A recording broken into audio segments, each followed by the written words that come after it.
যে বান্দার সমস্ত কাজের ফয়সালা এই রাতে করা হয়, আর এই ফয়সালা করে ফেরেশতাদের হাতে যে হস্তান্তর করা হয়, এই হস্তান্তরটা হয় সবে কদরে। সুবহানাল্লাহ বলুন। আলহামদুলিল্লাহ, আমরা জানতে পারলাম। আসুন আমরা আজকে রাতে ইবাদত এবং বিভিন্ন বিষয় সম্পর্কে সংক্ষিপ্ত সময়, বিস্তারিত না। তার কারণ হলো সাধারণত রাত্রে 11:30 12টার পরে বা 12:30টার পরে ক্লান্তি শুরু হইতে থাকে। তখন চেষ্টা করলেও শরীরে শক্তি থাকে না, ধীরে ধীরে মানুষ ক্লান্ত হইতে থাকে।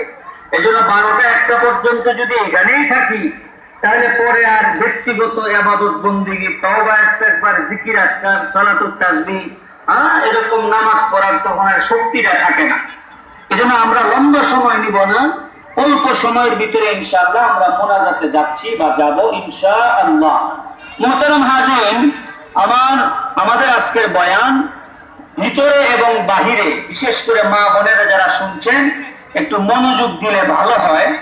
একটা কথা মনে রাখতে হবে, আবেগ দিয়া শরীয়ত চলে না। বলেন, আবেগ দিয়া শরীয়ত চলে না, সুন্নাত দিয়া শরীয়ত চলে। অর্থাৎ আমার মনের আবেগ দিয়া ইসলাম চলে না, নবীর তরিকা দিয়া ইসলাম চলে। আর তরিকা দিয়া, নবীর তরিকা দিয়া ইসলাম চলে।